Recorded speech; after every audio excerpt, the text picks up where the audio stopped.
Certains s'en foutent, d'autres simplement mauvais. On a des types de 20 ans ici qui en sont à leur 5e peine. On a parlé de moi dans le journal quand j'avais 14 ans. Genre, un jeune de 14 ans terrorise le quartier. Déjà une star. Si le mec nous file pas la thune, on le torture d'abord. Genre un coup de marteau dans la tête ou on lui brûle les orteils au chalumeau. Après, s'il a vu notre visage, on est obligé de le tuer. Ils n'ont pas bien conscience des règles. On leur dit non et ils se retournent en disant « je vais t'éclater ». Vous allez faire quoi? Vous allez faire quoi? Tout peut arriver. On peut être là en train de parler à un détenu et la seconde d'après, il y en a un qui se prend une queue de billard dans la tête. Hein? Vous allez faire quoi? Bienvenue en enfer. Mettez-le à terre! La prison d'Aylesbury, dans le Buckinghamshire, abrite les criminels parmi les plus dangereux de Grande-Bretagne. Ouf ça. On y croise des meurtriers, des violeurs, des malfrats et des pédophiles. Le plus effrayant, c'est que les plus âgés d'entre eux ont tout juste 21 ans. Un détenu sur 5 purge ici une peine à perpétuité ou d'une durée indéterminée pour protéger la société compte tenu de la gravité de leurs crimes. Pour garder le contrôle de la situation, les surveillants doivent faire preuve d'une vigilance permanente. Mes chaussures? Mais ils doivent également aider ces jeunes à reconstruire leur vie brisée. Ils ne sont pas faciles à gérer. La plupart purgent de longues peines pour des crimes assez sérieux. Il faut tout reprendre à zéro. C'est difficile. On leur a appris qu'ils pouvaient faire tout ce qu'ils voulaient. Après s'être attirés des ennuis et s'être retrouvés devant la justice, ils atterrissent ici et on essaie de corriger ce que leur famille ou leurs amis leur ont enseigné. Certains nous poseront toujours des problèmes.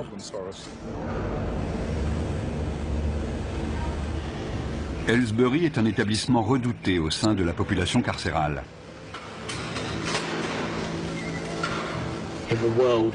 Chez les détenus, la légende veut que Aylesbury soit la pire prison du monde. Quand vous arrivez, vous êtes accueilli par 5 matons baraqués, armés de matraques, et on vous assomme à la descente du bus.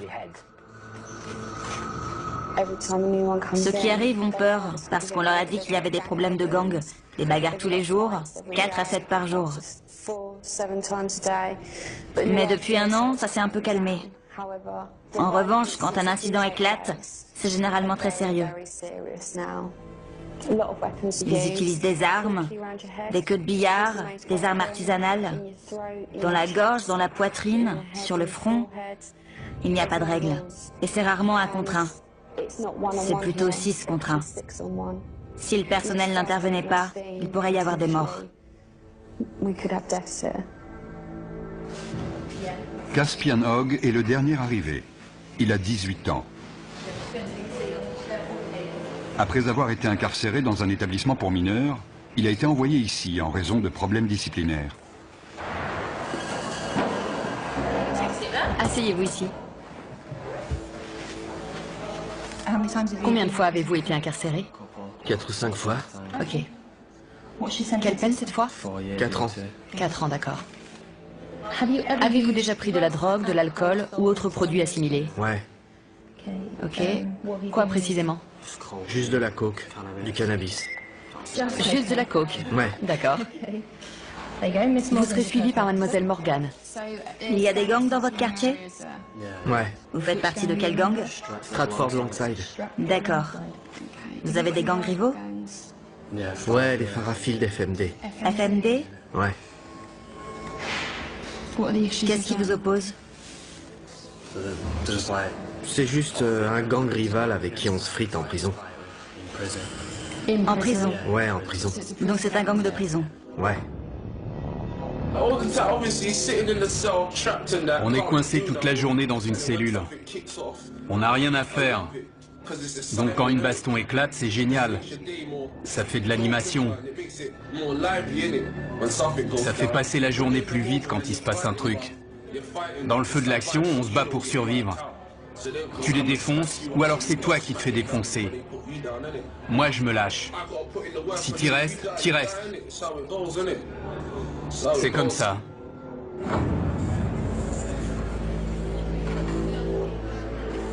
On a des membres de gangs venus de Liverpool, de Birmingham, de Londres, et ils sont tous rivaux. Certains viennent de milieux où ils n'ont connu que la violence. C'est déjà ouvert? Oui, c'est déjà ouvert. Les radiateurs devraient être éteints ce soir. Je sais, il fait un peu chaud. Je peux poser mes affaires de douche? C'est un nouveau lieu, un nouvel environnement. Les 24 premières heures sont les plus explosives. On s'assure qu'ils ont tout ce qu'il leur faut et qu'ils sont bien installés pour leur première nuit. Les rivalités entre gangs entraînent d'inévitables règlements de compte. Les nouveaux venus sont particulièrement vulnérables, car ils n'ont pas encore de repères et doivent faire leurs preuves. Dès qu'un incident survient, une alarme est déclenchée.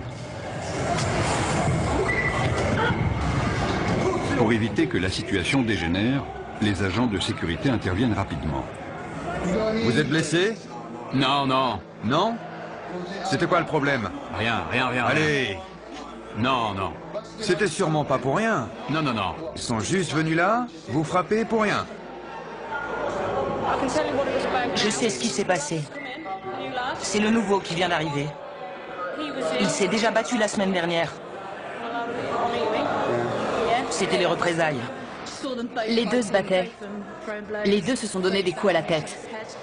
Ils se disaient bonjour. Vous, ça va? Oui, ça va. J'ai pris un coup dans le sein.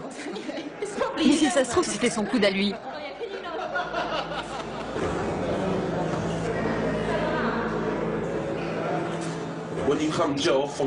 Quand on vient de la rue et qu'on arrive en prison, c'est encore plus violent que dans la rue, parce que tous les mecs de la rue sont réunis au même endroit. C'est pire. J'ai grandi au milieu de la violence et j'aimais pas vraiment ça, mais en maison de redressement, on voit beaucoup de violence, alors on s'habitue. Et puis on finit même par aimer ça. Si je te connais, si je sais avec quel gang tu traînes, dès que je te vois, je t'éclate. Et si je sais que t'as planté un de mes potes, je te fais la même chose. Donc vous surveillez constamment les nouvelles arrivées dans votre bâtiment. Ouais. Ils en ont mis dans l'LC, juste à côté. Si je les croise, je les défonce direct. C'est clair. Le quotidien en prison, c'est pas la joie. Vous pouvez être le mec le plus balèze avec la plus grosse réputation, il faut quand même surveiller vos arrières. On est tout le temps parano, tu vois. On est sur nos gardes tout le temps, on surveille les autres. On est tous des criminels ici. Comme je l'ai dit, des fois mon but c'est de faire mal à quelqu'un. Des fois je me réveille le matin et je suis pas d'humeur pour ça. Sérieux. Et des fois je me dis que je vais lui mettre la raclée de sa vie. Je me dis, quelle différence ça fait. Je sais qu'il me reste que 10 mois à tirer, mais autant aller lui régler son compte. Au cours de leur période d'intégration, avant d'être installés, on propose aux détenus de travailler ou de suivre des cours. Ceux qui acceptent pourront passer plus de temps dans les espaces communs. Il n'y a que 3 surveillants à cet étage et jusqu'à 50 détenus peuvent sortir de leur cellule. C'est le moment dangereux de la journée. Il faut rester très vigilant. On peut avoir tendance à se relâcher parce que 90% d'entre eux sont très corrects. Mais il faut se méfier, c'est notre boulot. La situation peut dégénérer à tout moment. Caspian et 2 nouveaux arrivants ont forcé le passage pour s'introduire dans une cellule.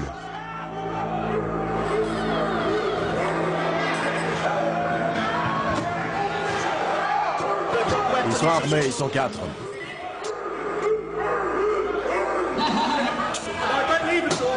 Les détenus ont barricadé la porte. Les surveillants ne peuvent pas entrer. Je veux voir tous les détenus dans leur cellule.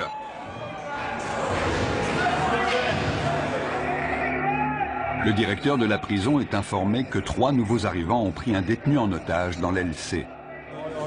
Apparemment, il y aurait 4 détenus dans la cellule. Dont un otage. Ils sont 4, dont un otage. On va envoyer des négociateurs devant la porte pour tenter d'établir un dialogue et on avisera. Ma vie est en jeu. C'est pour ça qu'on doit menacer la sienne. D'accord, on va transmettre ce message au directeur. Vous comprenez? On est en danger de mort. On est forcé de faire ça. Je comprends. 3 d'entre eux viennent d'autres prisons. Ils avaient prévu leur coup.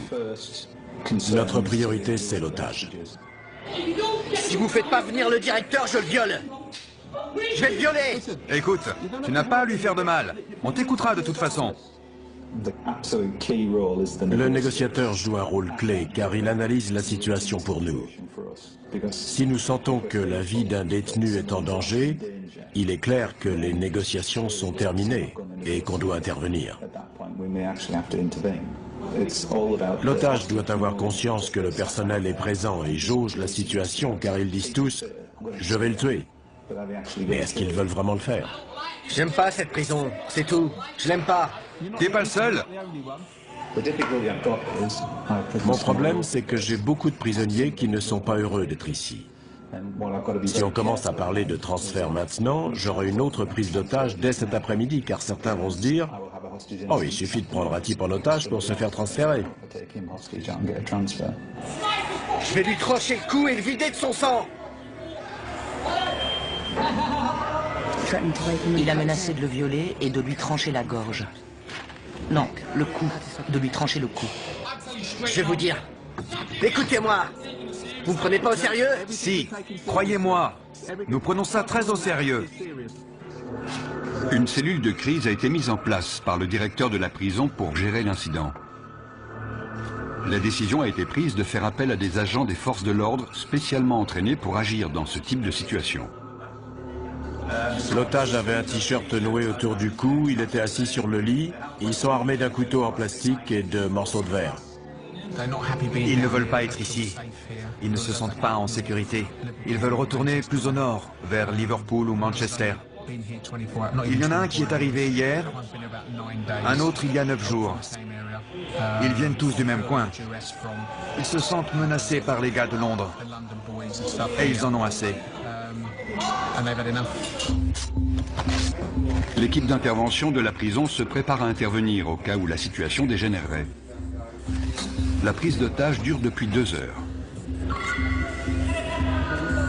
Jason Harper passe le relais à un autre négociateur qui va poursuivre la discussion avec les preneurs d'otages. Écoutez-moi, d'accord? Je ne vais pas vous mentir. Je vous ai dit tout ce que je savais. La température de 40 degrés n'arrange pas la situation. Il s'est effondré au sol. L'otage a perdu conscience. Tournez-le sur le côté. Tournez-le sur le côté et mettez-lui la tête en arrière pour qu'il puisse respirer. Oui, voilà, sur le côté. Darren, c'est Andy. Julie vient de me dire que l'otage avait perdu connaissance. Il est allongé au sol, elle leur a expliqué la position latérale de sécurité. Le directeur est mis au courant de la situation. Il ordonne le déploiement de son équipe d'intervention pour porter secours à la victime. Vous m'avez dit que vous vouliez sortir. J'attends qu'on me dise comment ça va se passer. Ensuite, la situation va se débloquer. Au bout de 3 heures, les preneurs d'otages acceptent de se rendre calmement.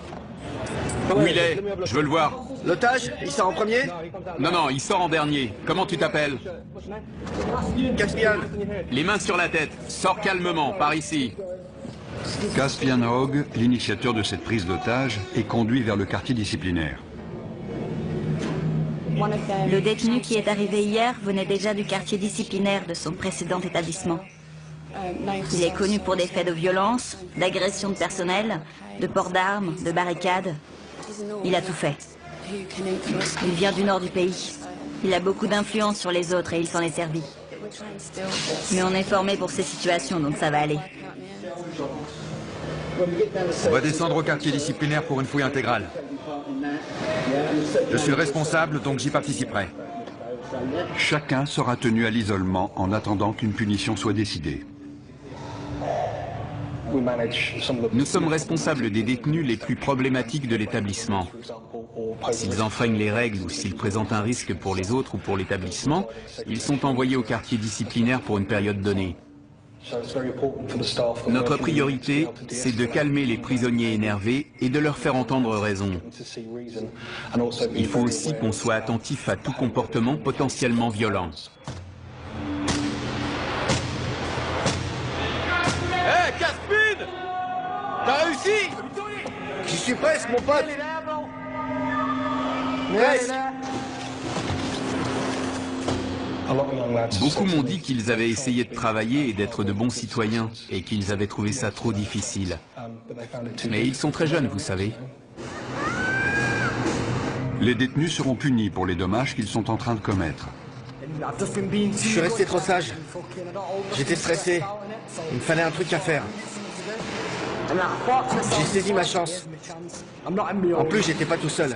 Le gamin qu'on a pris en otage, c'est le seul de toute l'aile que j'aime pas. Alors je me suis dit que j'allais me le faire. Mais on lui a pas fait mal, on lui a rien fait. Ils m'ont frappé au visage et dans les côtes, en me traînant avec eux. Ensuite, l'un d'eux m'a attrapé par derrière et m'a fait asseoir sur le lit. Il me tenait comme s'il voulait me briser la nuque. Les deux autres frappaient la porte avec des boules de billard dans des chaussettes. Ils ont cassé ma télé et ils m'ont mis des bouts de verre sous la gorge. Ils ont dit qu'ils allaient me la trancher. Ensuite, ils m'ont dit de me déshabiller complètement et ils ont dit qu'ils allaient me violer. Qu'est-ce qui s'est passé? Rien, rien.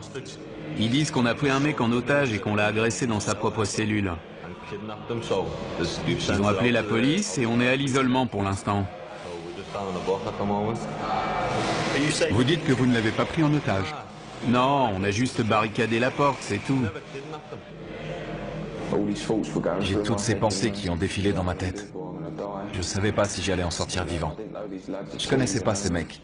C'était le truc le plus flippant de ma vie. Pourquoi vous avez fait ça? Franchement, j'ai pas eu de visite depuis 6 mois, depuis qu'ils m'ont mis ici. J'essaie de retourner dans le Nord. Il n'y a que des mecs de Londres ici, je veux retourner chez moi. C'est pas ma prison, je veux être dans une prison de chez moi. Je suis tombé dans les pommes. Je me souviens juste qu'ils étaient en panique. Ils croyaient qu'ils m'avaient tué. Si on continue les conneries, si on agresse les surveillants, ils nous transféreront. Ça va, Liam? Ouais, et vous? Pas trop mal. J'ai connu des jours meilleurs.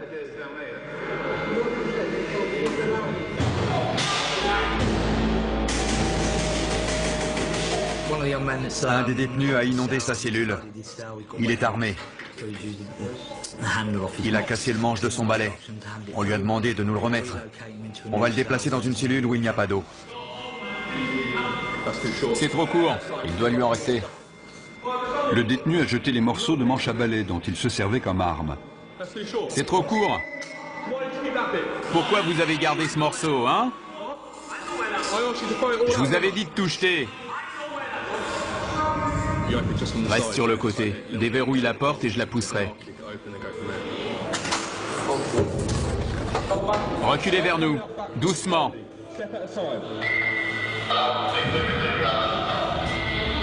Ne vous retournez pas. Restez face au mur. Le détenu n'a pas obéi et s'est retourné. À partir du moment où on ouvre la porte, les négociations sont terminées. Soit il se rend, soit on intervient. Arrêtez de bouger. Si vous faites pas ce que je vous dis, on devra de nouveau vous immobiliser. C'est compris? Ouais. Super, allez, debout. Tu lui maintiens la tête pendant qu'on le lève. Vous avez entendu? On tourne. On utilise la force que quand c'est nécessaire et de manière proportionnée, mais ça fait forcément mal. Fouille intégrale. Il va maintenant être fouillé intégralement au cas où il aurait dissimulé une arme.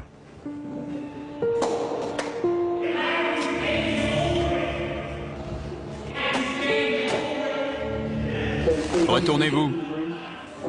Bande d'enflures. Vous avez des réclamations à faire sur la façon dont on vous a traité? Non, non, ça va. Non? D'accord.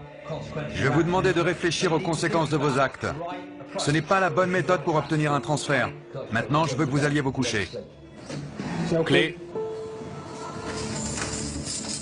Nous devons les garder dans le quartier disciplinaire pendant un certain temps. Sinon, les autres vont se dire qu'ils peuvent prendre les otages quand ils veulent pour obtenir un transfert.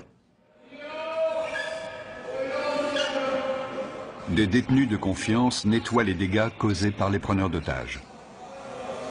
J'ai choisi la voie la plus facile. J'essaye de rendre cette peine la moins désagréable possible. On a le choix. Si tu fais le con, tu te retrouves à l'isolement tout seul sans télé, ça craint. Les détenus exemplaires participent au fonctionnement de la prison, ce qui leur permet de passer plus de temps en dehors de leur cellule. Josh est responsable de la lessive dans le quartier disciplinaire. Ça pue. Dans le quartier disciplinaire, Caspian se plaint d'entendre des voix dans sa tête et demande une aide psychologique.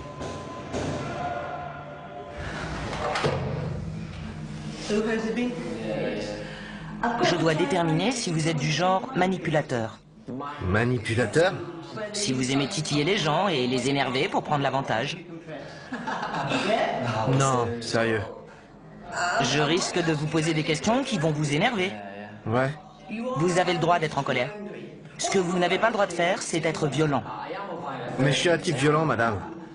Regardez mon dossier. Depuis mes 11 ans, je suis traîné de foyer en foyer et je suis incontrôlable. À 11 ans, j'ai arraché le torse d'un type avec mes dents. J'ai mordu une meuf à l'oreille. On a toujours dû me maîtriser. J'ai toujours le même sentiment. Et je me dis que mon destin, c'est de tuer quelqu'un. Et la perspective de sortir d'ici, de commettre un tel acte et de revenir en prison pour une peine à perpétuité ne vous dérange pas? Ça dépend. Quand je pète les plombs, ça me dérange pas. Je m'en fous. Je pense pas que je suis un taré. Mais si on m'aide pas maintenant, je vais finir par le devenir. Je ne suis pas convaincu à 100% qu'il souffre de troubles mentaux. Il souffre de troubles émotionnels, ça c'est sûr. Car non seulement il a des pensées violentes, beaucoup de gens en ont, ce n'est pas idéal, mais ce n'est pas un drame, mais il prend plaisir à être violent, ce qui alimente ses pensées et ses fantasmes. Je pense que son comportement pourrait le conduire au meurtre.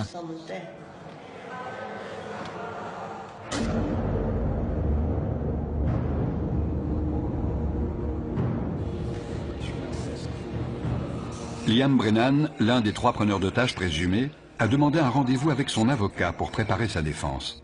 On voulait juste le choper dans sa cellule et fermer la porte. Mon rôle n'est pas de minimiser le délit, mais d'essayer de comprendre pourquoi et comment c'est arrivé, et quelle a été ton implication. Tu ne peux pas dire, c'est pas moi, j'ai rien fait. Ça, il te croira jamais. Écoute, différentes peines sont envisageables.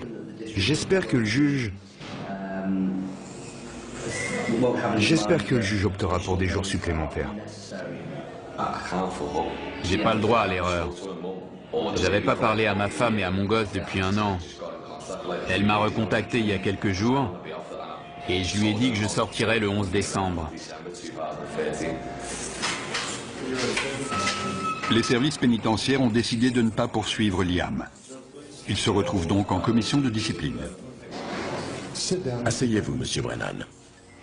Je suis juge, je n'ai aucun lien avec cet établissement, vous comprenez? Oui. Vous êtes représenté par monsieur Ahmad, c'est exact? Oui, monsieur le juge. Pouvez-vous vous identifier, s'il vous plaît? Jason Harper. Vous serez le témoin de cette affaire? Oui. Il est dit que le 29 mai, vous avez retenu une personne contre son gré. Coupable ou non coupable? Non coupable. Monsieur Ahmad? Qu'avez-vous vu monsieur Brennan faire exactement? Il a passé beaucoup de temps à la porte avec moi pour m'expliquer leurs intentions. Je ne veux pas parler à votre place, mais si je comprends bien, il n'a pas menacé ni brutalisé d'une quelconque façon la victime. C'est exact. Lorsque vous étiez dans la cellule, avez-vous exprimé clairement votre désir de coopérer avec... Vous orientez l'accusé. Oui, monsieur le juge. Ne le faites plus. Vous connaissez la loi et la notion de complicité. C'est comme le chauffeur du véhicule qui attend les braqueurs de banque. Il se rend coupable de vol même s'il n'a pas pénétré dans la dite banque. Monsieur Brennan n'a apparemment eu aucun contact physique avec ce détenu qui était apparemment séquestré. Avez-vous vu les autres retenir la victime? Je n'ai vu personne le retenir. Quelle était la taille de la cellule? Petite, c'est une cellule de prison. J'ai du mal à croire que vous n'ayez rien vu. Ça me paraît inconcevable. Ou alors il ne s'est rien passé. Parce que sinon vous l'auriez forcément vu. C'est ça que vous me dites? Je dis pas qu'il s'est rien passé. Je dis juste que j'ai rien vu. Je regardais de l'autre côté. Vous avez entendu Monsieur Harper. Je lui ai parlé pendant un long moment. Il est très clair pour moi que vous étiez tous les trois complices dans cet incident et je n'ai aucune hésitation à vous déclarer coupable. Je vous impose 32 jours de détention supplémentaire. Vous avez tout compris? Oui, j'ai compris. Cette procédure est terminée, merci. Pourquoi n'a-t-il pas été mentionné que la victime avait été dénudée et menacée de viol? Ça m'a surpris. Ouais, ça m'a étonné aussi. C'est mon jour de chance. L'agression n'a pas fait l'objet d'une poursuite pénale car la victime a eu trop peur pour témoigner. Dans le quartier disciplinaire, tous les privilèges, y compris la télévision, sont retirés.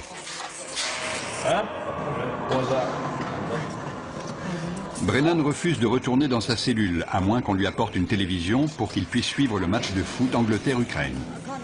Je ne vous entends pas. Vous savez quoi? Quoi? Je suis coincé ici 2 semaines sans télé, donc je m'en fous de m'attirer des ennuis. Liam, je ne veux pas que vous restiez ici plus longtemps que nécessaire, car vous êtes quelqu'un de bien. C'est vrai? Je peux vous proposer des activités, de la peinture, ou alors vous pouvez demander des cours. Moi? Demander des cours? J'ai pas suivi de cours depuis mes 11 ans, demander des cours? J'ai pas envie de me pendre. Michel Morris parvient enfin à convaincre Brennan de rejoindre sa cellule. Pour sa participation à la prise d'otage, Caspian est condamné à 38 jours de détention supplémentaire. Caspian, c'est votre dernière chance d'obtempérer. J'ai dit non. Les surveillants tentent de le raisonner, mais il refuse de retourner dans sa cellule. Il sera envoyé dans le quartier disciplinaire jusqu'à ce que le directeur estime qu'il est capable de rejoindre les autres détenus. Caspian, si tu ne suis pas nos instructions, on t'immobilisera de nouveau. D'accord? Personne n'est au-dessus du système. Il y a des règles, des procédures, des lois à suivre, que vous soyez un détenu ou un surveillant. Personne n'est au-dessus de ça. Debout. Debout. Caspian, par ici.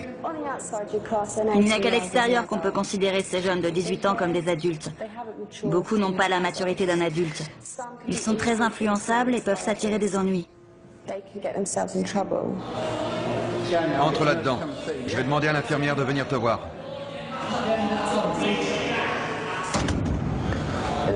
S'ils me remettent avec les autres, je vais vous dire la vérité. Je vais faire mal à quelqu'un. Sérieux, je déconne pas. S'ils me remettent là-bas, je vais choper un de ces connards et je vais le défoncer comme il faut. Je suis sérieux. J'ai l'impression d'avoir une double personnalité. Tout m'énerve, tout le monde m'énerve. J'aimerais parler à quelqu'un, mais j'ai la tête en vrac. J'ai l'impression qu'elle est énorme. Tellement de trucs là-dedans, je me sens vraiment en colère. Je suis en rogne. Il y a certains détenus que je n'aimerais pas voir libérés avant très longtemps.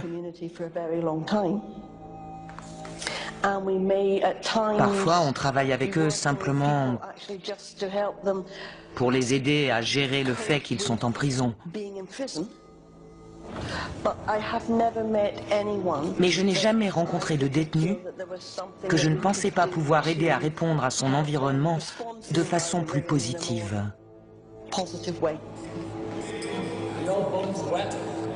L'état mental de Caspian Hogg continue d'être surveillé. De quel autre traitement pensez-vous avoir besoin? Est-ce que vous pensez que je peux faire autre chose pour vous aider? Non, rien.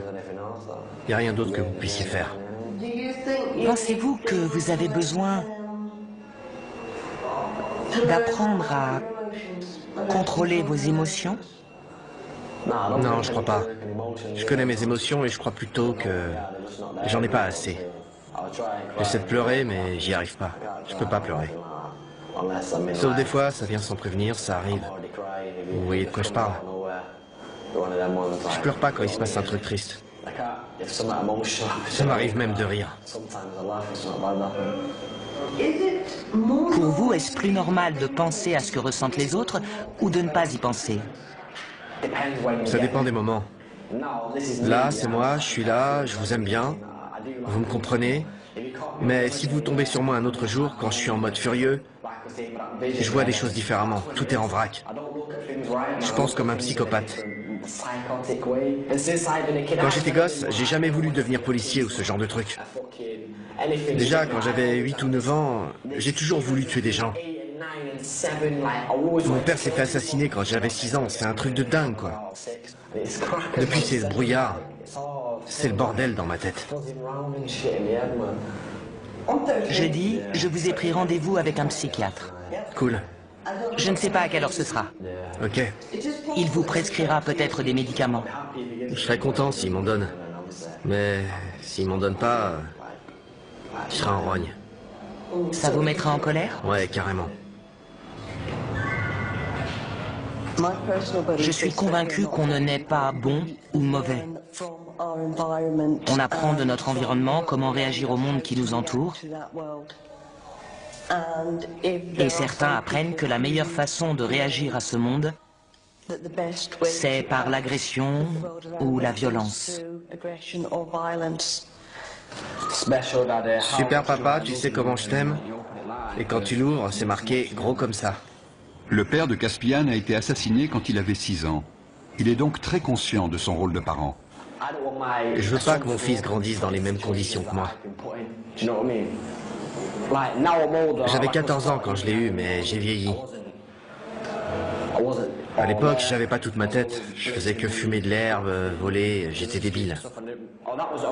J'étais un gamin, donc je faisais des trucs de gamin. Maintenant, j'ai mûri. Il faut que je prenne mes responsabilités pour mon fils. Je veux qu'il aille à l'école pour qu'il soit intelligent. Je veux pas qu'il finisse comme moi dans la rue ou en prison. Qu'il soit obligé de commettre des crimes. Je vais être là pour lui, qu'il puisse me parler ou me demander de l'argent quand il en a besoin. Je vais être un père pour lui, c'est tout. Il faut que je sois un bon père. C'est con de jamais le voir, c'est vrai. C'est horrible. Il faut tenir le coup et pas lâcher l'affaire. Je peux lui parler de temps en temps, c'est déjà ça. Devon avait 15 ans quand son fils est né. À l'époque, je voulais pas de gosse, tu vois. Mais c'est arrivé comme ça.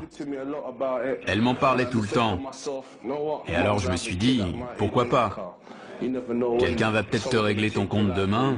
Tu sais pas où tu vas finir, alors autant pas perdre de temps. Vous avez vraiment pensé à la mort à ce moment-là? Ouais, évidemment. Dans mon quartier, il y a beaucoup de violence. Des gens meurent tout le temps.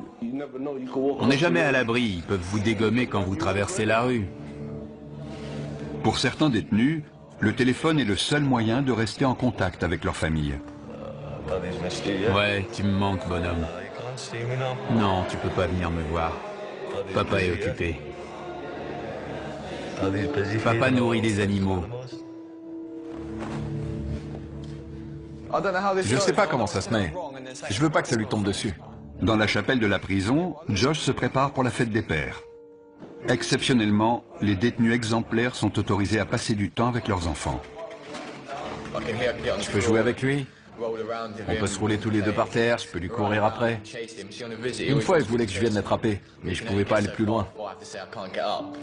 Je suis heureux de pouvoir passer 5 heures avec lui au milieu des rires et des pleurs. J'ai envie de l'attraper et de lui faire des câlins. Tu peux ouvrir la bouche? Bravo.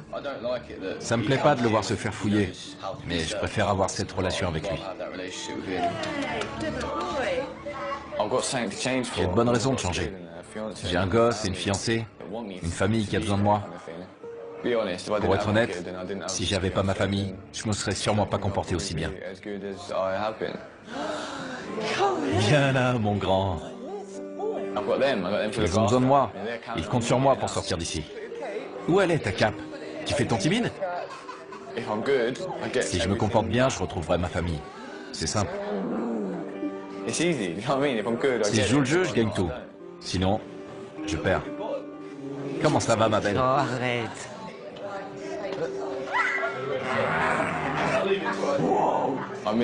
J'ai manqué ses premiers pas, ses premiers mots. La première fois qu'il a tapé dans un ballon, je ne l'ai jamais emmené au parc. Je ne l'ai jamais réveillé de sa sieste. Maintenant, il va sur les toilettes, il me dit qu'il est grand. C'est toutes ces petites choses. J'ai tout manqué. Je veux être là pour le border le soir, pour me réveiller avec lui.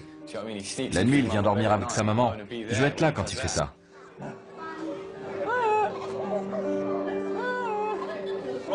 Messieurs, dames, s'il vous plaît, vous pouvez vous dire au revoir? Tout va bien. Quand j'ai su que j'allais en prison, je pensais qu'elle allait m'oublier. J'avais que 18 ans. Et on était ensemble depuis 2 ans et demi. C'est un vrai test pour des adolescents, de rester fidèles et loyaux. Quand on est en prison, on ne pense qu'à ça. Il faut pouvoir compter sur quelqu'un de confiance pour traverser ça. Sinon, on craque. Je pourrais être là toutes les nuits à imaginer qu'elle me trompe. À plus. Je t'aime.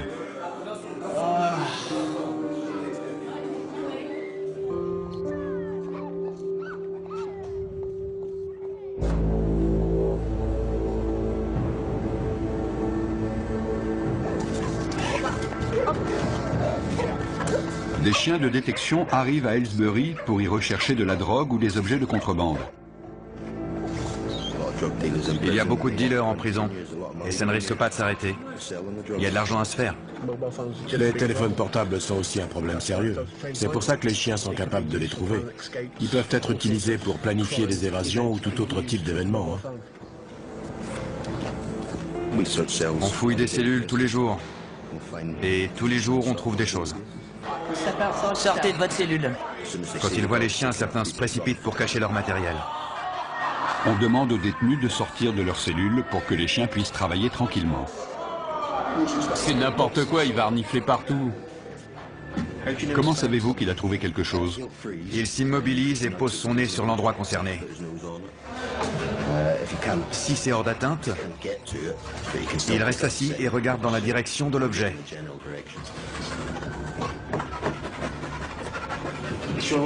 Il a l'air très intéressé par la fenêtre. Je vérifie s'il n'y a rien à l'extérieur. Il a peut-être senti une odeur de joint qui venait de la rue. Il reste concentré sur la zone autour de la fenêtre et du lit. J'étais en train de pioncer et ils amènent un chien dans ma cellule pour renifler partout. C'est n'importe quoi. Notre équipe fouille la cellule pour essayer de trouver ce que le chien a senti. Il semblait concentré sur une zone en particulier, donc c'est là qu'on fouille en premier. J'espère qu'on va trouver quelque chose. Les chiens poursuivent leur inspection des cellules. Ça sent dès qu'on l'ouvre. Il a fumé dans sa cellule, c'est sûr. Le chien va nous dire si la drogue est encore là. Oui, ça sent. Il y a de la drogue et des téléphones partout dans la prison. Avant, tout le monde planquait ça dans le meuble de l'évier en retirant les vis avec un coupe-ongle ou un truc dans le genre. Je vous en dirai pas plus. Avec un téléphone, on peut appeler qui on veut, envoyer des textos, parler à sa chérie le soir, vous voyez ce que je veux dire. On peut dire ce qu'on veut, gérer ses affaires, son fric, tout ça. Vous avez déjà eu un téléphone ici? Ouais, mais c'est trop de pression. On devient parano. Ils finiront toujours par le trouver. La première fois, on est là, ouais, ils ne le trouveront jamais. On se croit le plus fort, et puis ils finissent par en trouver un chez un mec, et là, tu peux être sûr qu'ils vont le faire parler. La semaine d'après, boum, un autre passe à table. On n'est jamais tranquille parce qu'ils savent tout ce qui se passe ici. Ils cachent parfois leurs affaires au fond de leur poubelle. Ils croient qu'on va pas les fouiller parce que c'est dégoûtant. Des cartes SIM, des téléphones, il y a tout. On a toujours un cran de retard parce que dès qu'on trouve quelque chose, ils cherchent une autre cachette. Une antenne cassée, ça peut servir d'arme. Il en a plus besoin, on l'apprend. Ils aiment regarder des images, évidemment. Je veux pas savoir ce qu'il fait avec ça.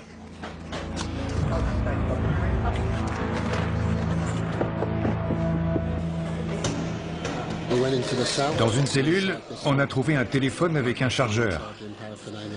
Donc, nos équipes vont l'inspecter une deuxième fois. On a trouvé des petites choses, mais le plus important, c'est de montrer qu'on est vigilant et qu'on peut lancer ce genre d'opération quand ça nous chante. C'est intéressant d'observer leurs réactions. Certains détenus n'étaient clairement pas rassurés à l'idée qu'un chien allait inspecter leur cellule. 5 semaines après avoir pris en otage un codétenu, Liam Brenham retrouve son ancienne cellule. Mate mes affaires, elles sont trempées. C'est pas grave, il y a tout, non? C'est une photo de mon fils, ça. C'est pas normal, non? Qu'est-ce qui se passe? C'est quoi le problème? C'est lui le problème. Si ça te pose un problème que j'ai pris l'autre en otage, je suis là, je t'attends. Sinon, casse-toi. Liam. Vous trouvez ça normal? La photo est trempée, mes chaussettes aussi. Et il me dit que c'est pas grave. Arrêtez de crier, d'accord? N'empirez pas la situation. La cellule a dû être fouillée. C'est ça la fouille. Sérieux. C'était collé à la base. Écoutez, le lendemain, on a mis un cadenas sur votre porte. Vous l'avez vu? On n'a pas ouvert cette cellule depuis 5 semaines. Et alors, c'est ma faute peut-être? Je n'étais pas là. Je ne sais pas comment ça s'est passé. Mais est-ce que ça vaut vraiment le coup de vous attirer encore des ennuis? Non. Vous ne croyez pas? Non, mais ça m'énerve qu'ils me disent ça. Oui, mais vous venez juste de revenir. Le mieux, c'est de faire profil bas. Tout ce que les surveillants de cette aile savent de vous, c'est que vous avez pris un codétenu en otage et que vous avez causé des problèmes pendant votre isolement. C'est la seule image qu'ils ont de vous, vous comprenez? Vous en avez conscience? Ouais. Ils n'arrêtent pas de dire que les surveillants leur manquent de respect. Mais ce sont eux qui sont grossiers avec nous, qui nous manquent de respect et qui voudraient qu'on prenne des pincettes avec eux. Comme s'ils étaient des gosses à qui on devait apprendre les règles de la prison. Ils ont entre 18 et 20 ans, ils sont censés être adultes et savoir rester respectueux. Un bon comportement peut permettre aux détenus d'être transférés plus près de leur domicile. Quand j'ai Tasha au téléphone, j'entends les mouettes derrière elle. Quand je serai transféré, elle sera tout près de moi. On partagera le même ciel, on sera au même endroit, on entendra les mêmes choses. C'est comme si je rentrais déjà chez moi. Josh va purger le reste de sa peine à proximité des siens.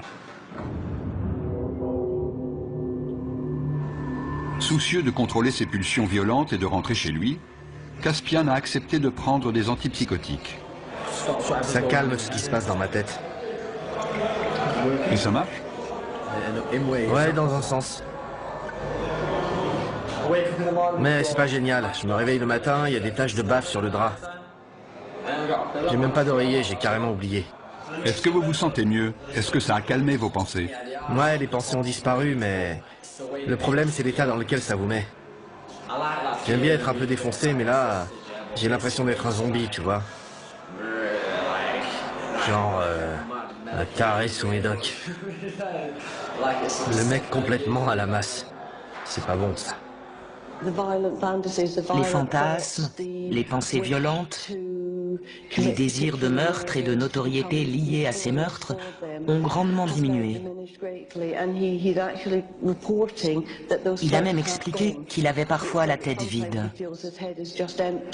J'aimerais maintenant travailler avec lui pour qu'il essaie de comprendre ce qui se passait dans sa tête et qu'il sache où demander de l'aide si ses pensées venaient à ressurgir.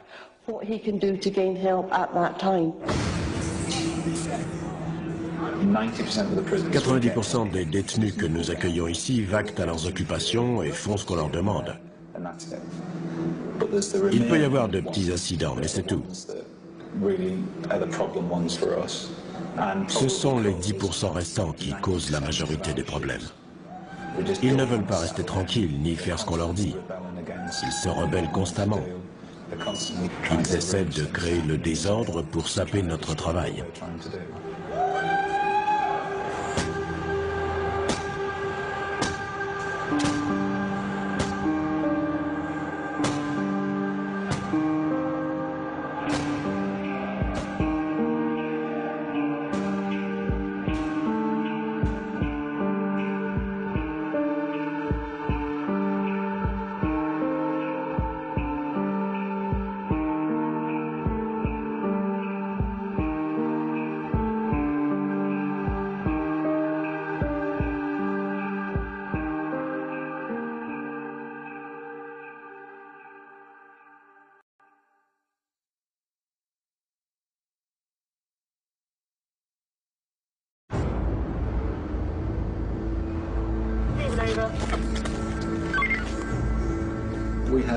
Certains de ces jeunes ont commis des crimes si atroces qu'ils ne sortiront probablement jamais. Je suis en prison depuis 10 mois. Il me reste 27 ans et 2 mois à tirer. Il n'y a plus grand-chose qui me choque. Dès qu'on leur dit non, ils piquent une crise. Ils se retournent, ils vous disent « je vais t'éclater la tronche ». Je te jure, dès que je te vois, je te tranche la gorge. Je te jure. Tu le tiens? Si vous mettez un chien en cage, il risque pas d'aller mieux. On peut pas enfermer quelqu'un en espérant qu'il va changer en quelques jours, ni même en quelques années. Ça marche pas comme ça, il faut éduquer, c'est ça la réhabilitation. Bienvenue en enfer.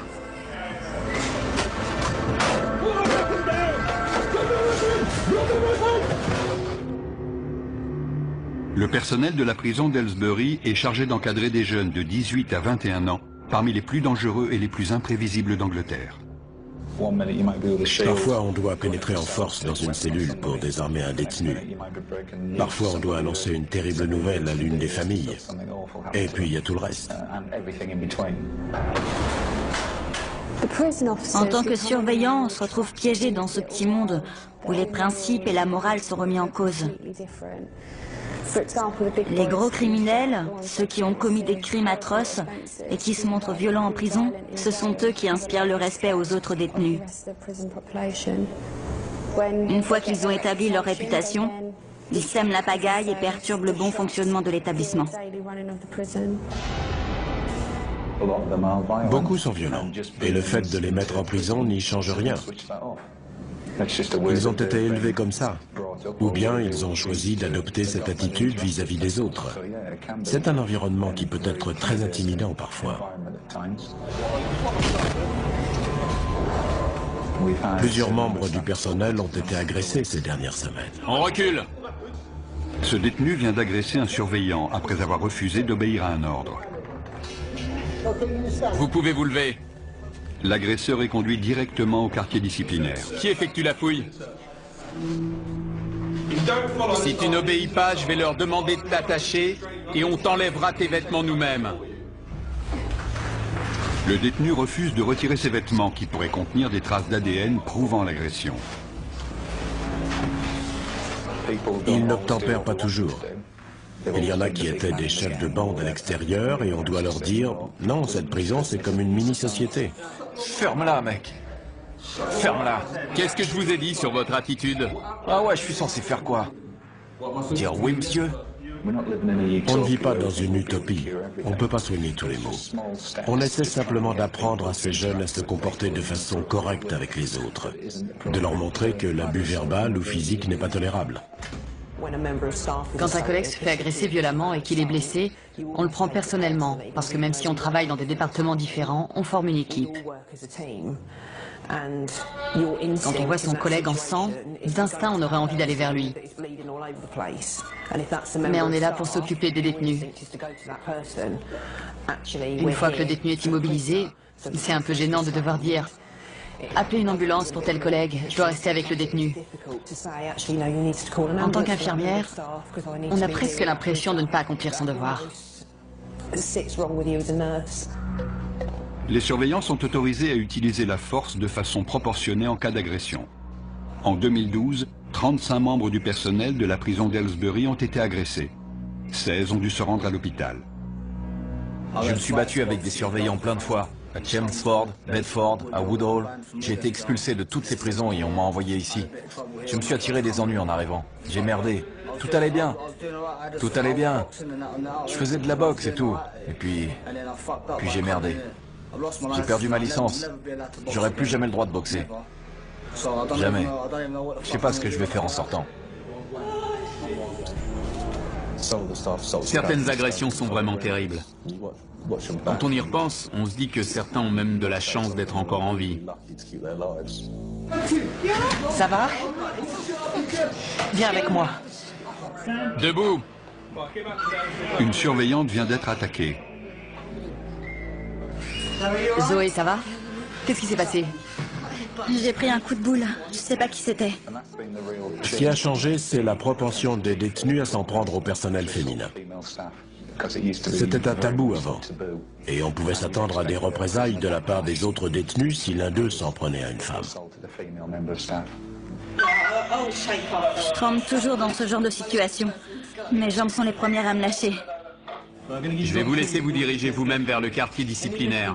À la moindre entourloupe, mes collègues ont pour consigne de vous immobiliser. Vous n'aurez pas de deuxième chance, c'est compris? Dans les autres pays, les surveillants ont des armes, des tasers, nous on n'a rien. Quand ils sont contents et qu'ils ont de quoi s'occuper, ils ne nous agressent pas. Je crois que l'opinion publique n'a pas conscience de ça. Les gens s'indignent parce que les détenus ont la télé, des consoles de jeux, des baskets.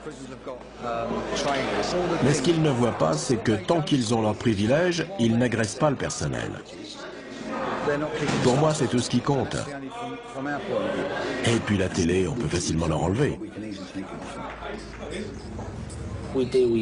On a affaire à des jeunes gens qui ont du mal à communiquer, du mal à exprimer leurs émotions. Ils peuvent être violents, c'est vrai, et c'est inacceptable. En faisant la tournée du quartier disciplinaire, je peux très bien passer devant une cellule et entendre des insanités sur ma mère, mes enfants, recevoir des menaces de mort. Mais si j'y retourne le lendemain plein de rancune, plein d'agressivité, en demandant des comptes, comment est-ce que je peux établir un dialogue? Les surveillants ne doivent pas seulement faire face aux violences envers leurs collègues. Ce détenu a tenté de se pendre. Assez, ça suffit. Arrêtez. Une fois le nœud coupé, les surveillants doivent attacher Ryan Buckley pour l'empêcher de se blesser. Mettez-le à terre. Aujourd'hui, notre rôle de surveillant consiste principalement à nous occuper de ces jeunes. Mes collègues et moi, on a passé beaucoup de temps à parler avec ce gamin, mais là, il n'y a rien à faire. Il ne veut rien entendre et il a des tendances assez inquiétantes. Ryan, je veux juste regarder votre cou. C'est bon, j'ai rien.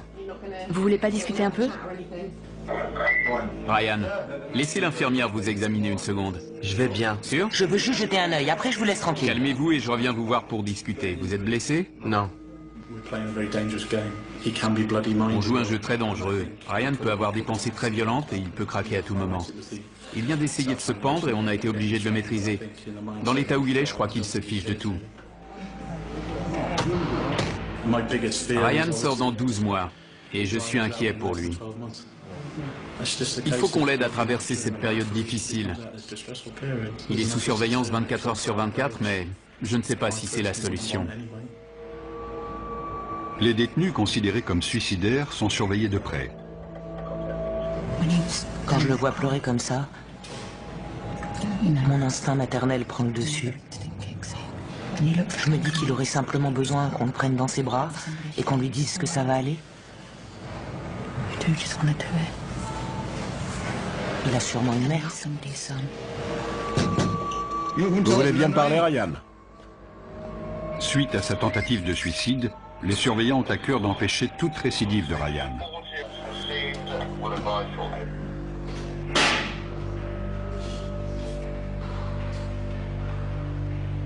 Qu'est-ce qu'il fait? Il va s'asseoir dessus.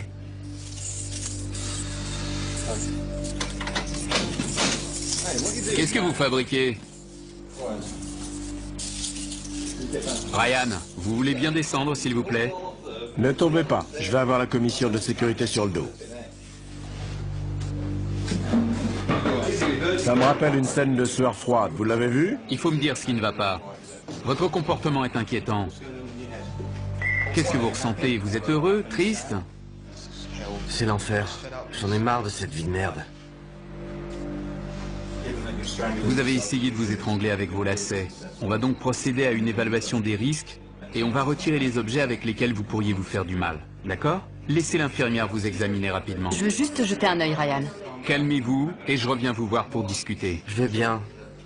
Sûr? Vous êtes blessé? Non. Il a des marques de ligature assez importantes au niveau du cou et une légère éraflure sur la nuque. Il a aussi des coupures sur les bras, mais je pense qu'elles se sont rouvertes quand on l'a immobilisé. Sans son accord, je peux pas faire grand-chose. Je repasserai plus tard s'il change d'avis. Pour l'instant, il n'est pas disposé à me voir. Ryan, il faut vraiment essayer de vous calmer. On essaie de l'aider et on intervient quand il essaie de s'étrangler, mais il est décidé à se tuer. Il est enclin à l'automutilation. Le personnel est déjà intervenu 7 fois ce matin. On a trouvé toutes sortes d'instruments, des morceaux de briquet, de stylos. Il avait plusieurs lames de rasoir sur lui ce week-end. On l'avait fouillé et on a quand même trouvé des lames de rasoir plus tard. Il se coupe avec tout ce qu'il peut trouver. La cellule de Ryan est fouillée pour en éliminer tout objet avec lequel il pourrait se blesser. Je remplace ses draps par des draps indéchirables. Pour qu'il ne puisse pas se pendre avec. Sortez tout. Je ne veux plus rien voir dans sa cellule. Il a retiré la petite partie métallique qu'on trouve sur les briquets et l'a cassée pour obtenir un bord tranchant.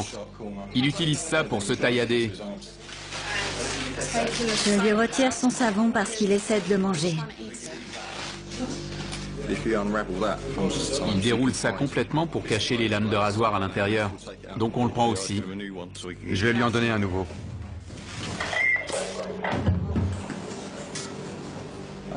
On lui a pris ses draps et ses lacets de chaussures.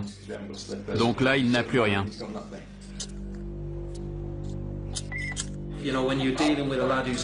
Quand on a affaire à un jeune perturbé, il faut rester très vigilant vis-à-vis du risque de suicide.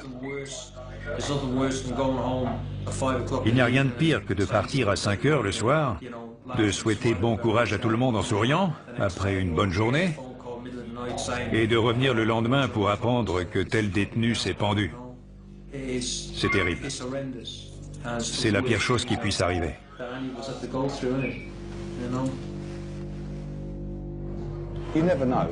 On ne peut jamais prévoir ce qui va se passer, et on voit des choses assez horribles. J'ai dû détacher une vingtaine de détenus qui essayaient de se pendre. Pour l'un d'eux, c'était trop tard. Il faut apprendre à encaisser. Il faut encaisser et oublier vite. Sinon, ça vous torture l'esprit et vous ne pouvez plus venir travailler. Ça peut vous rendre fou.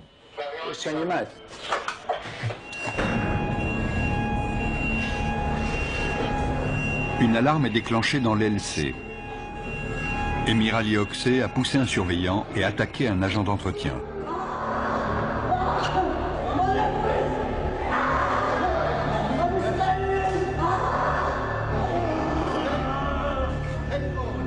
Il faut qu'il se calme.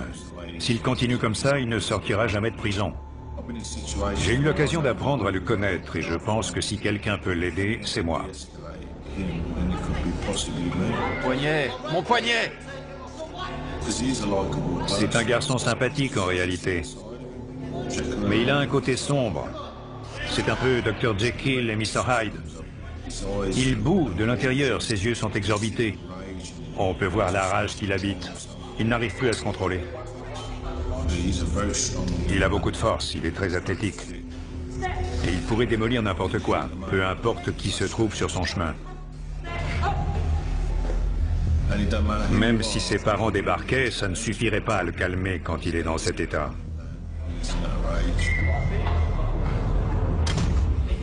Liz Magnus, la psychologue de la prison, vient prendre de ses nouvelles. Vous voulez discuter? Je ne peux pas ouvrir pour le moment. Le surveillant est au téléphone. Je reviendrai vous voir lundi. Non, pardon, je voulais dire vendredi. Vous allez rester tranquille? Faudrait être cinglé pour pousser 2 surveillants et aller attaquer un mec pour rien. Faudrait avoir un problème. Évidemment qu'il m'a provoqué. Il vient à ma porte pour m'emmerder. Je lui dis de partir et il me traite de tapette. Il me traite de tapette et il me fait « laisse tomber ». Comment ça, laisse tomber? Faut être sérieux là, il a pas à faire ça. Il a pas à faire ça. Ça se fait pas.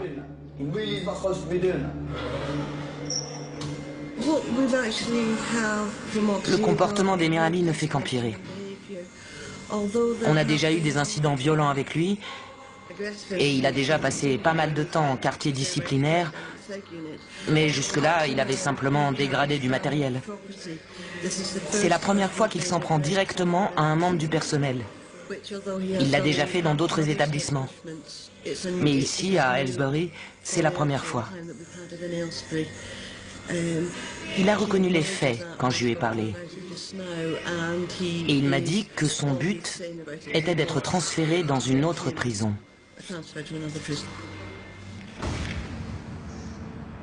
Il voudrait sortir d'ici. Le problème, c'est qu'il est très instable. C'est un élément perturbateur. Il lui arrive d'agresser le personnel ou bien d'autres détenus. Il vient encore d'agresser un agent d'entretien. Et nous sommes obligés d'ajouter ça à son dossier pour notre communication avec les autres établissements. Ça risque d'être difficile de le transférer. 8 établissements avaient déjà été contactés. Et ce matin, un 9e a refusé. Vous vous rendez compte? Ça fait 9 prisons qui veulent pas me prendre. Personne ne veut de vous? Écoutez, je préfère être direct. Ils nous disent pourquoi on le prendrait. Il a l'air intenable. Il y a un fusible dans votre petite tête qui saute un peu trop rapidement. Et il faut absolument que vous changiez ça. Ouais. Allez, à plus tard. Oxey, encore 1 minute et je t'envoie à la douche. Hier, je sais pas ce qui m'a pris. Mais je me suis défendu. Ils m'ont griffé le nez. Ils m'ont niqué le visage.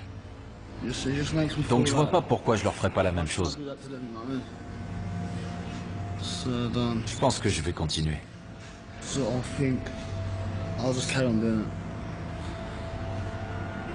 Je vais continuer comme ça. Je vais pas leur faciliter la tâche.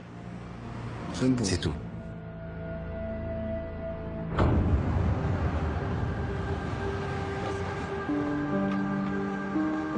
À la prison d'Aylesbury, c'est l'heure des visites. Les visites, c'est le moment que j'attends le plus. On n'a pas grand-chose à espérer ici à part ça. On est enfermé 15 heures par jour. Jess, la petite amie de Louis, lui rend visite 1 fois par semaine. Vous avez un soutien-gorge à armature? Oui. On peut pas faire grand-chose pendant les visites. Les bisous et les câlins, ça me suffit, tu vois. Je suis content qu'elle vienne me voir, ça me rend heureux. Quand je sortirai, on pourra se retrouver au lit, tu vois. J'ai plus que 9 mois à tirer. Louis Bibi. Oui, il est au fond. Je le vois, merci.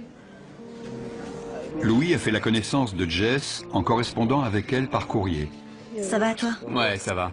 T'es sage? Ouais, je suis sage. C'est vrai? Ouais. Cool, j'ai un truc à te montrer.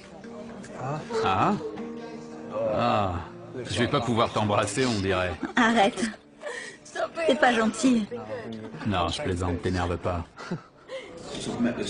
Depuis que j'ai rencontré cette fille, je tiens à quelqu'un pour la première fois de ma vie. On s'est mis ensemble il y a 2 mois. Je lui ai demandé de m'épouser au bout de 2 semaines et elle a dit oui. C'est la première fois que quelqu'un croit en moi. Tu te tiens, Caro? T'es sage? Ouais, je me tiens tranquille. Je te crois pas. Tu me regardes pas dans les yeux. C'est parce que tu me fais rire. Avant de rencontrer cette fille, je pensais qu'à enfreindre la loi. J'ai mené une vie de dingue depuis mes 8 ans. J'avais 12 ans quand on m'a pincé pour la première fois. J'ai été arrêté pour cambriolage une 15aine de fois. J'ai dû en commettre 6 ou 700 dans ma vie. Maintenant que je l'ai rencontrée, je sais que je vais changer. Je veux pas la décevoir. C'est ça l'amour. Maintenant, j'ai des projets. J'ai eu mon diplôme. Ouais, je suis fier de toi. T'es fier de moi? Tu vas trouver un boulot facilement maintenant. Tu rêves? Mais si. C'est jamais facile de nos jours. Il faut que je lui achète une bague. En sortant, je me trouverai un job. On fera peut-être des enfants, on aura une maison avec des gamins qui courent partout. On se voit mercredi ou jeudi? Faut savoir. Mercredi si tu peux. Sinon jeudi. Ok, j'y vais. Je t'aime. Moi, je t'aime plus. Au revoir.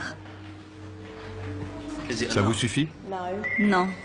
Une fois par semaine, c'est jamais suffisant. Quand elle m'embrasse, ça me fait des frissons partout. Après, quand elle s'en va, j'ai envie de pleurer, tu vois. Je pleure souvent dans ma cellule. Je pleure comme un bébé. Les gens disent qu'après avoir pleuré, on est censé se sentir mieux, mais ça, c'est des conneries. Moi, je suis toujours déprimé. Ça le fait pas trop de dire que son petit copain est en prison. Mais on choisit pas de qui on tombe amoureuse. C'est comme ça. Je crois pas que je sois un méchant. J'ai fait des petites conneries, mais être méchant, c'est quand tu poignardes quelqu'un. Moi, j'ai volé des voitures, ce genre de trucs. C'est rien, ça. Franchement, c'est rien comparé à ce qu'ont fait certains. J'aime pas les gentils garçons. J'en ai connu un, mais à force, ils sont trop gentils. Il faut qu'ils aient un côté sombre. Ils ne sont pas ensemble depuis très longtemps. Et toute son attention est concentrée sur cette jeune fille. Elle est toute sa vie. Il nous a déjà expliqué qu'il voulait l'épouser en sortant. Il faut qu'on reste vigilant. C'est une situation délicate. Elle est jeune, elle est dehors, elle peut rencontrer quelqu'un d'autre. Prison ou pas, les relations amoureuses peuvent prendre fin. Et là, ça serait un cataclysme, vu la façon dont il se comporte vis-à-vis d'elle. Si je l'avais pas, j'aurais pas de raison de vivre. Mais heureusement, elle est là et j'ai une motivation. Ça plaît pas à mon père. Ma mère a dit qu'elle lui laisserait une chance quand il sortira. Mon père est plus réservé, mais il le connaît pas. Peut-être que ça ira mieux après. J'espère, parce que sinon, je suis dans le pétrin. Je reviens le voir mercredi au jeudi. Je crois que j'ai des potes ici qui en ont marre parce que j'arrête pas de parler d'elle. Toute la journée, je fais que parler d'elle. Il faut absolument croire que les gens peuvent changer. C'est l'objectif final. On fait ce métier pour protéger la société en gardant ces personnes ici le temps de leur peine. Mais il faut leur proposer quelque chose. On attend d'eux qu'ils travaillent, qu'ils deviennent meilleurs et qu'ils prennent leurs responsabilités. On essaie de les amener vers une situation où, à leur sortie, ils pourront trouver un travail ou une formation. Ça réduit leurs chances de revenir ici un jour. Ici, les détenus peuvent suivre une formation de cuisine. La nourriture est délicieuse. Une tortilla pour Steve, pas trop grosse. Ils sont très gentils, très polis. Ils servent très bien. Ils deviennent bien plus mûrs qu'en restant dans leur cellule. Eh Buckley, t'as postulé pour la cantine? Malgré sa tendance à l'automutilation, Ryan a été autorisé à tenter sa chance en cuisine. Ouais, je me sens beaucoup mieux maintenant que j'ai ce boulot. Je commence en bas de l'échelle, mais ça me gêne pas. Ça m'occupe. En cuisine, il y a plein d'instruments que les détenus suicidaires peuvent cacher sur eux pour les ramener dans leurs cellules. Il faut que je sois très vigilant et que je le suive de près pour qu'il n'ait pas l'occasion de prendre quoi que ce soit. Mais si on le traite bien, il devrait répondre de manière positive. On lui donne l'opportunité de faire le bon choix. En 2 semaines, il a rempli tous les objectifs que je lui avais fixés, ce qui lui a permis de décrocher le meilleur job de la cuisine, plongeur. Tu nettoies tous les plateaux, je vais te chercher les autres si tu veux. Ok. C'est cool en prison quand on est entouré de gens qui nous aident. On peut suivre des cours et passer des diplômes de cuisine. Quand on sort et qu'on se retrouve dans la société, là, il y a beaucoup moins de gens pour nous aider. Je veux pas retourner au foyer. Il y a des mecs qui se droguent là-bas. Même avec un boulot, j'ai plus de chances de replonger et de retourner en prison. Je peux toujours dire non, mais c'est dur quand on est mal entouré. C'est comme ici, si on traîne avec les mauvais mecs, on finit par s'attirer des embrouilles et on se retrouve à l'isolement. Quand on donne un peu plus de responsabilité à ces jeunes, ils s'épanouissent. Je pense que c'est bon pour lui. Il a l'air d'aller bien, il fait son boulot. On lui a confié une nouvelle tâche, ça a l'air de lui convenir. On verra comment ça se passe. La plupart des tâches internes sont effectuées par des détenus, y compris la lessive. J'ai enfin décroché un boulot. Ça faisait 2 mois que j'étais sans emploi et que je tournais en rond. Maintenant que je peux sortir de ma cellule, les journées passent beaucoup plus vite. Il me reste un peu moins d'1 an à tirer. Alors je vais rester tranquille et penser à ce qui m'attend quand je sortirai. Avant, je cambriolais des maisons, c'est tout ce que je faisais. J'ai jamais été à la fac, tu vois, donc... j'ai jamais vraiment bossé. What kind of positive can rise from a tragedy? If this is what a negative can do, feels like my neck is in a noose from my ties to Her Majesty. Trying to stay alive with no strategy, just trying to survive for my sanity. Heard bash and stun should both, but they're like a pussy's already deprived my anatomy. Tu peux normaliser cette piste? Les détenus dotés d'un talent musical ont l'opportunité de s'exprimer. Je rappais déjà avant d'être en prison, mais je prenais pas vraiment ça au sérieux. J'étais capable de balancer 2 ou 3 rimes, mais c'est tout. Je faisais pas ça sérieusement. Je sais pas si c'est ma situation qui m'a fait changer d'état d'esprit, mais mon rap a changé depuis que je suis ici. Je prends ça beaucoup plus au sérieux. Je sais pas ce que je ferais si j'avais pas cet échappatoire. Ça me permet de tenir.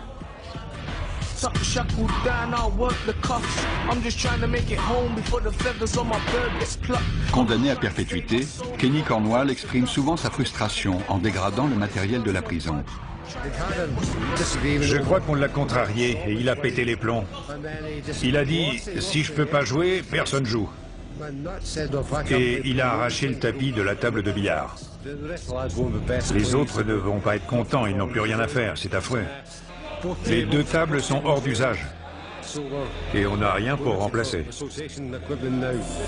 On avait 2 tables pour l'aile principale et on n'en a plus. Qu'est-ce qui s'est passé? Vous avez cassé quelque chose? Quel débile. Il a les jetons, alors il a dégradé les tables pour partir à l'isolement, ce con. C'était juste pour ça. Les autres ne vont pas être très contents d'apprendre ce qu'il a fait. Il n'est plus en sécurité ici, je ne peux pas le laisser se balader. On va l'envoyer au quartier disciplinaire, c'est ce qu'il voulait.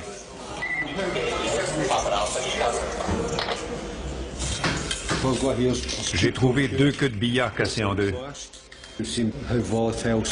Certains détenus sont très lunatiques et peuvent vite s'énerver. Donc il faut être vigilant et bien vérifier qu'il ne manque rien pour que personne ne soit blessé avec une arme de ce genre.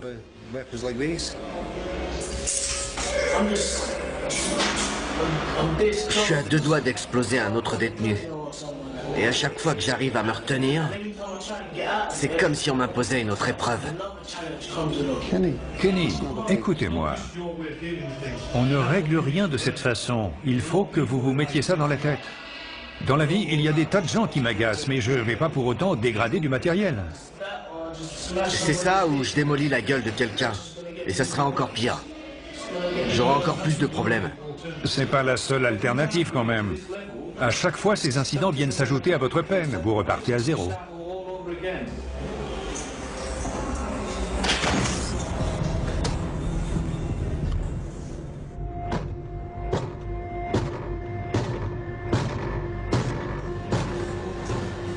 Qu'est-ce qu'il y a, Oxey? Quand qu'on mange? Dans 10 minutes. C'est pour ça que vous tapez dans la porte? Vous vous foutez de nous. J'ai envie d'exploser la gueule de quelqu'un. Pour qu'il sache qu'on déconne pas avec moi. Emirali Oxey est de retour dans l'LC après un séjour au quartier disciplinaire pour avoir détruit sa cellule. Malheureusement, il a l'habitude de tout casser quand il n'obtient pas ce qu'il veut. On essaie de gérer ça comme on peut. On essaie de le raisonner et de lui expliquer que ce n'est pas la bonne méthode. J'essaie de rester positive, mais je pense qu'il va recommencer et retourner à l'isolement. Il reste dans ce cercle vicieux, parce qu'il n'a pas envie d'être à Aylesbury. C'est un détenu difficile, et pour être honnête, je ne pense pas que cet environnement l'aide beaucoup. C'est une prison pour jeunes délinquants, et la plupart sont immatures. Je peux entrer ? Emirali Oxey est contrarié car il est toujours puni et n'a pas retrouvé tous ses privilèges. La psychologue Liz Magnus essaie de le calmer. Je veux sortir d'ici. Depuis quand vous êtes revenu? Aujourd'hui.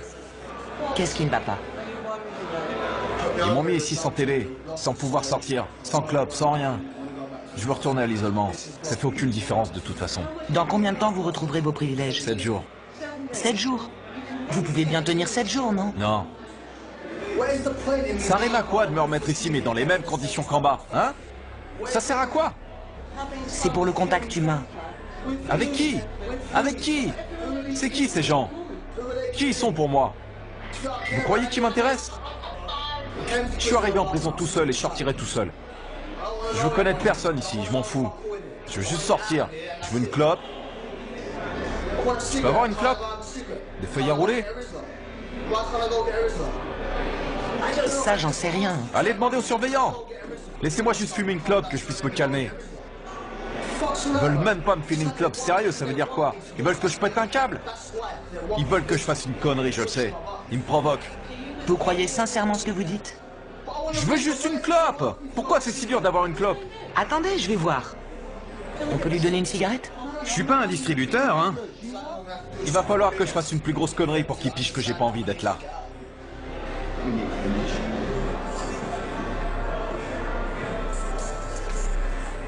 Si ça règle le problème de lui donner une cigarette, pourquoi ne pas lui donner?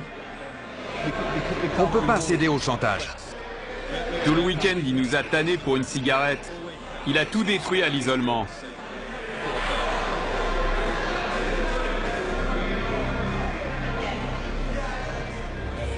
Emirali se met alors à asperger le sol de gel douche par-dessous sa porte.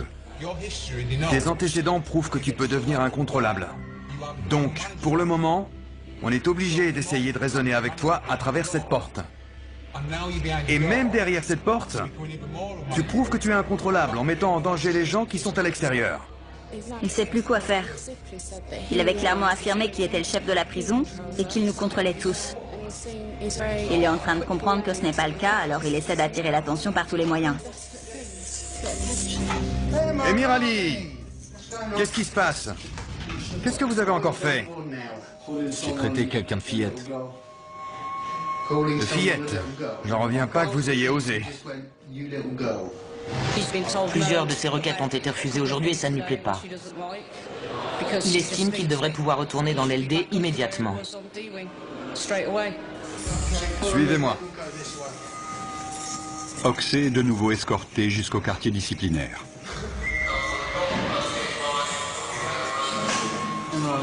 Emirali, comment ça va? Vous avez encore eu des problèmes? Ouais. Il refuse désormais de s'alimenter. Toutes les machines ont besoin de carburant pour fonctionner. Surtout les modèles de sport très performants. Pourquoi vous ne mangez pas? J'ai pas envie. J'ai pas envie de manger. Vous ne savez pas? J'ai pas envie. Est-ce une façon de protester? Donc vous n'avez pas faim? Ouais, voilà, j'ai pas envie de manger. On va essayer de le faire manger. On lui a parlé et il semble que c'est une forme de protestation, mais on verra comment ça évolue. Je le connais. Il aime manger et il fait beaucoup d'exercices, donc il a besoin de force. J'espère que d'ici 3 jours, ça sera passé. Si je mange pas, ils seront obligés de me transférer. C'est simple. C'est le seul moyen. C'est jamais une façon efficace de se faire entendre. L'établissement ne cède pas. Sinon, tout le monde se mettrait à faire des grèves de la faim.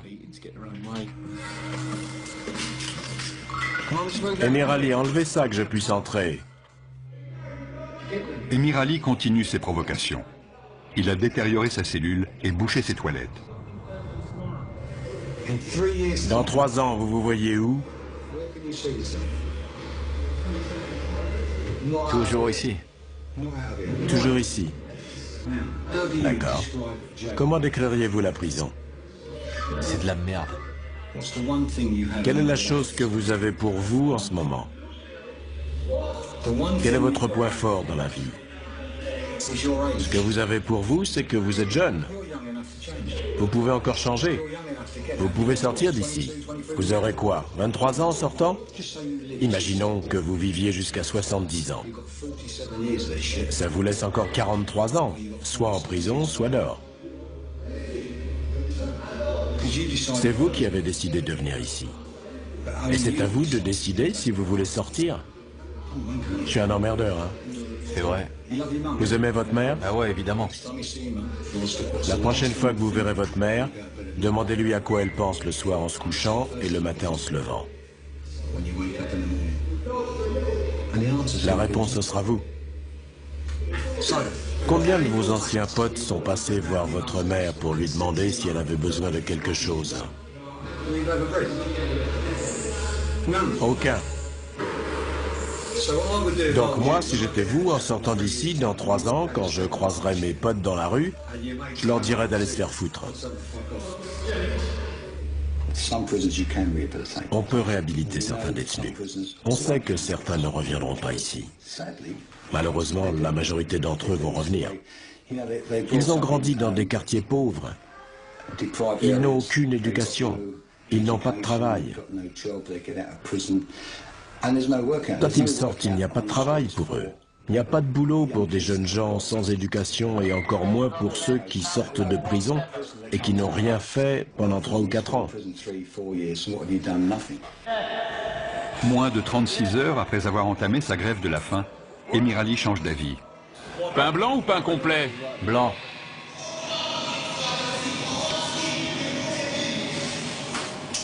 Et votre grève de la faim? J'y arrive pas. J'ai trop faim. Combien de temps vous avez tenu? 1 jour et demi. Vous êtes plus gourmand que moi. Je mange plus que vous, ça c'est sûr.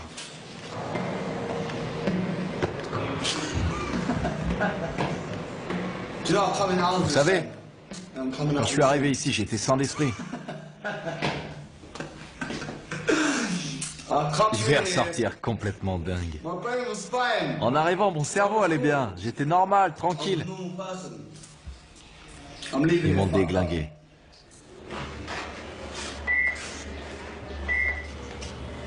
Ryan Buckley n'a pas pu assumer son nouveau travail en cuisine. Il a de nouveau des tendances suicidaires. Il m'a dit, je n'en peux plus. Je vous dis au revoir. Et il m'a demandé de préparer ses funérailles. C'est terrible. Un jeune homme d'à peine 21 ans qui a toute la vie devant lui et qui a si peur. Il a si peur. Il a peur de la vie et des épreuves qui l'attendent à sa sortie. Il nous a dit qu'il avait plusieurs milliers de livres de dettes envers des dealers de l'Essex. Je pense qu'il retombera dans l'héros dès qu'il sortira. Il a arrêté la méthadone beaucoup trop tôt. Je lui ai posé la question directement et il a été très honnête. Il a dit qu'il replongerait. Pour l'instant, il est à la recherche de tout objet qui lui permettrait de se faire du mal. Qu'est-ce qu'il a ramassé? Il ramasse juste des cailloux par terre. Pour s'automutiler? Oui. Des morceaux de plastique, le coin d'un tube de dentifrice, n'importe quoi. Pauvre garçon, il est vraiment désespéré. Ce matin, il m'a dit au revoir. Il m'a dit qu'on ne se reverrait pas. Je suis triste pour lui parce qu'il s'en sortait plutôt bien. Il a établi de bonnes relations avec les membres du personnel. Et il avait réussi à se faire engager à la cantine. Il avait l'air assez heureux. Et quand il est heureux, on l'est aussi. Notre boulot est plus facile. Le voir revenu à la case départ, c'est triste. On ne veut pas le voir rechuter comme ça. Il retombe dans un cercle vicieux. Elle est partie chercher une infirmière? Malgré une surveillance rapprochée, Ryan a réussi à trouver de quoi se blesser. Ryan, qu'est-ce que vous faites avec le savon? Rien. Ryan. Ryan, donnez-moi le savon. Je sais que vous n'avez pas besoin de moi, mais je vais rester là quand même. Vous le savez sûrement déjà, mais manger du savon, ça ne fera que vous rendre malade. Quand ces jeunes arrivent en prison, c'est comme s'ils cessaient de grandir.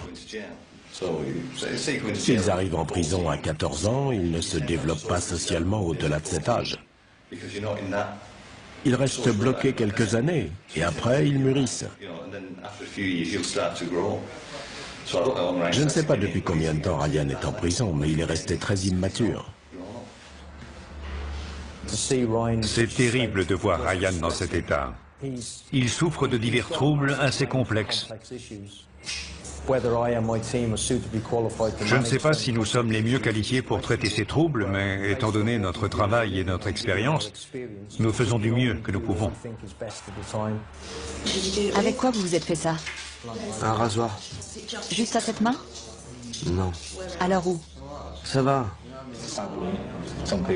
Malheureusement, certains ne supportent pas leur situation et tentent de mettre fin à leur jour.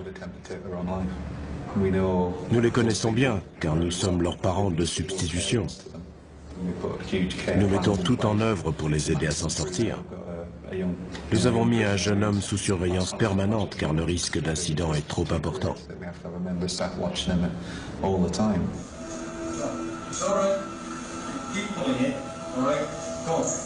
Une fois ses blessures soignées, Ryan Buckley tente à nouveau de se pendre. Il y avait de la bave et de la morphe partout. Ça semble radical, mais pour lui retirer son nœud, j'ai été obligé d'enfoncer mes doigts dans la peau de son cou pour pouvoir passer mon couteau de secours. Il avait perdu conscience. Ses lèvres étaient bleues, ses yeux exorbités. C'était une tentative sérieuse.